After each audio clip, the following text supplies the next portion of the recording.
Hi hello അസ്സലാമു അലൈക്കും. പുതിയൊരു വീഡിയോയിലേക്ക് എല്ലാവർക്കും സ്വാഗതം. വീഡിയോ ഇഷ്ടപ്പെട്ടാൽ സബ്സ്ക്രൈബ് ചെയ്ത് സപ്പോർട്ട് ചെയ്യാൻ മറക്കല്ലേ. ഇന്ന് ഒരു ചക്ക അടയുടെ റെസിപ്പി ആയിട്ടാട്ടോ എത്തിയിട്ടുള്ളത്.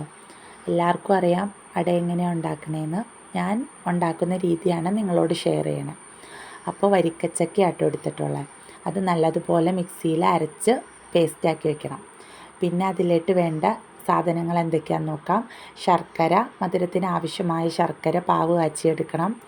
ഒരു ഫുള്ള് തേങ്ങ ചിരകിയത്, പിന്നെ ഏലക്ക, ജീരകം പൊടിച്ചത്. അപ്പോൾ ഞാൻ പഞ്ചസാര ചേർത്ത് പൊടിച്ചെടുക്കണം, നന്നായിട്ട് പൊടിയാൻ വേണ്ടിയിട്ടാട്ടോ. ചൂടാക്കിയിട്ടൊന്നുമല്ല പൊടിക്കണം, പച്ചന തന്നെയാണ്. ജീരകവും ഏലക്കയും കൂടി മിക്സിയിൽ പൊടിച്ചെടുക്കണം. പിന്നെ പുട്ടുപൊടിയാണ് ഞാൻ ഇതിലേക്ക് എടുക്കുന്നത്. പുട്ടുപൊടി എടുക്കുമ്പോൾ അട നല്ല സോഫ്റ്റ് ആയിരിക്കും കേട്ടോ.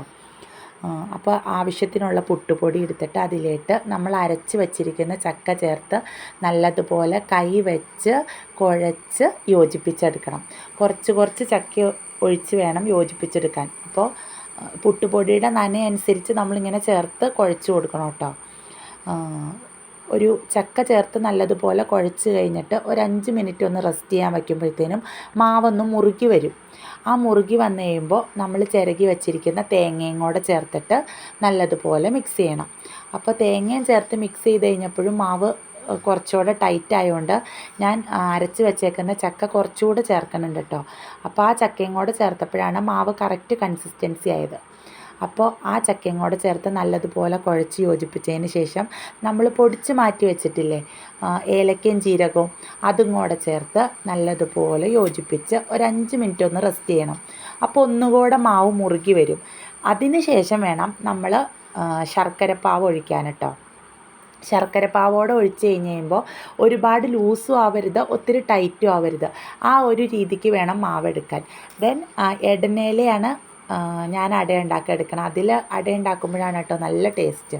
അപ്പോൾ അതിലേക്ക് ഡയറക്റ്റ് മാവ് കുറച്ച് കോരി വെച്ച് നമുക്ക് ഇഡ്ഡലി പാത്രത്തിൽ ഒരു 10 മിനിറ്റ് ആവി കയറ്റി എടുക്കുമ്പോഴത്തേനും നമ്മുടെ അട കണ്ടോ റെഡി ആയില്ലേ. പെട്ടെന്ന് വേവുകയും ചെയ്യും കേട്ടോ. ഉള്ളൊക്കെ നന്നായിട്ട് വെന്തുണ്ടാവും. ഒരു 10 മിനിറ്റ് ആവി കയറ്റിയാൽ മതി. നല്ല പൊടിഞ്ഞു തന്നെ, നമ്മളിങ്ങനെ പൊട്ടിച്ച് കഴിയുമ്പോൾ പൊടിഞ്ഞു തന്നെ, നല്ല കട്ടിയൊന്നും ഇല്ലാത്ത നല്ല അടയാണ് കേട്ടോ. നല്ല ടേസ്റ്റിൽ അട ഉണ്ടാക്കിയെടുക്കാം. അപ്പോൾ എല്ലാവരും ഇതുപോലെ ഒന്ന് ചക്കയൊക്കെ കിട്ടുമ്പോൾ അട ട്രൈ ചെയ്ത് നോക്കണേ.